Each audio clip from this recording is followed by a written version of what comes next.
السلام علیکم۔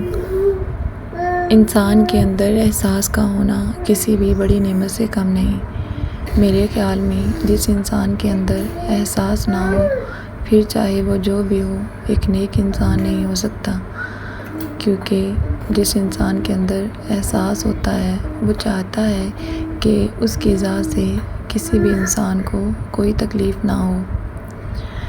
یہ مہینہ محرم کا ہے جس میں کربلا کا واقعہ پیش آیا۔ کربلا میں ہمارے پیارے نبی صلی اللہ علیہ وسلم کے نواسے حضرت حسین رضی اللہ تعالیٰ عنہ، ان کی فیملی اور مسلمان پیاسے رہے۔ یزید نے اپنی بات منوانے کی خاطر، اپنے نفس کی خاطر اللہ کے نیک بندوں پر پانی بند کر دیا۔ یہاں پر بات احساس کی، فکر کی اور اللہ تعالیٰ کی آزمائش کی تھی۔ اللہ تعالیٰ تو اپنے بندوں کو اپنی نعمتوں سے نواز کر آزماتا ہے کہ کون اس کی آزمائشوں پر پورا اترتا ہے اور کون اپنے نفس کی خاطر اس کی نعمتوں کو اسی کے بندوں پر بند کر دیتا ہے۔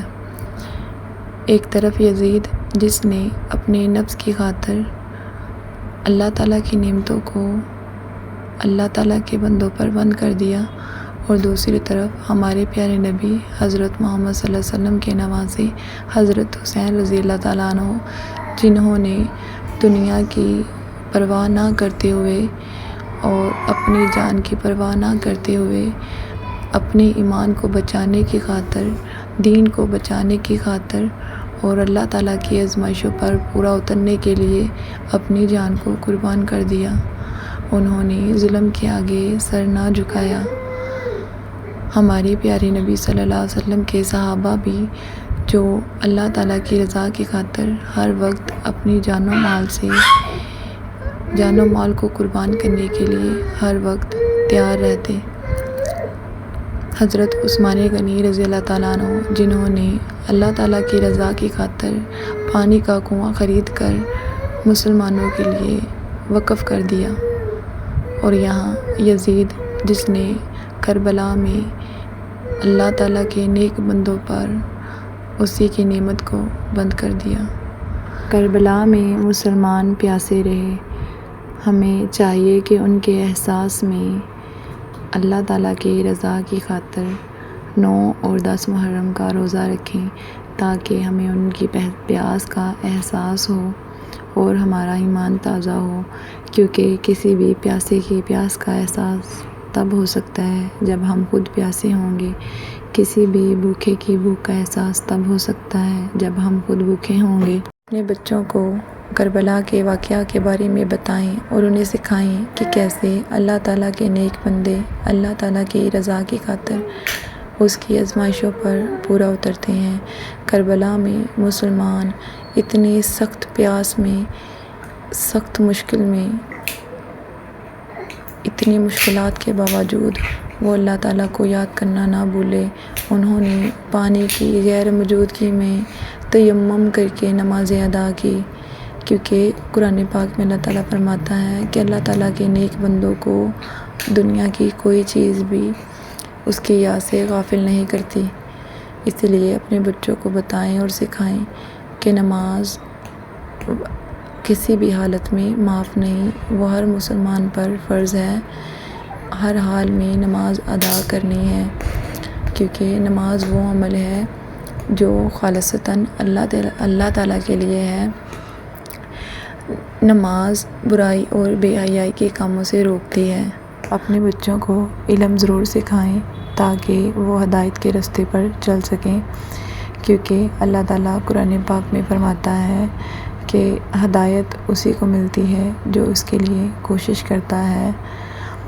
اپنے بچوں کو بتائیں کہ یہ دنیا کی زندگی چند روز کی ہے، باقی رہنے والی زندگی آخرت کی ہے، اور اپنی آخرت کے لیے تیاری ضرور کریں۔ بہت سے ایسے لوگ جو دنیا میں آ کر اپنی زندگی کے مقصد کو بھول چکے ہیں۔ جب آپ قرآن پاک کی سیکنڈ سورۃ بقرہ پڑھیں گے تو آپ کو اس بات کا علم ہوگا کہ ہم اس دنیا میں کیوں آئے ہیں، کیونکہ حضرت آدم علیہ السلام کو جنت میں اللہ تعالیٰ نے جس پھل کے کھانے سے منع کیا تھا، شیطان نے ان کو بہکا کر اس پھل کھانے پر مجبور کر دیا، تو اللہ تعالیٰ نے سزا کے طور پر حضرت آدم علیہ السلام کو دنیا میں بھیج دیا اور فرمایا کہ یہاں پر تمہارا کچھ ٹائم کے لیے برتنا ہے۔ یہ دنیا کی زندگی تو سزا کے طور پر ہے، جہاں اللہ تعالیٰ اپنے بندوں کو آزماتا ہے کہ کون اس کی رضا کی خاطر اس کی آزمائش پر پورا اترتا ہے۔ اگر آپ کے بڑے علم نہیں رکھتے تھے تو ضروری نہیں کہ آپ بھی علم حاصل نہ کریں اور ان کے پیچھے وہی عمل کریں جو وہ کرتے رہے۔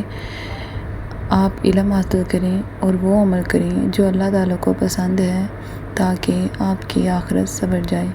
کیونکہ جیسے ماحول میں میں نے اپنی زندگی گزاری، میں نے اپنے بڑوں کو جو عمل کرتے دیکھا، ان کو فالو کرتے ہوئے میں نے جو غلطیاں کی، میں کبھی نہیں چاہوں گی کہ میرے بچے بھی ان غلطیوں کو دہرائیں۔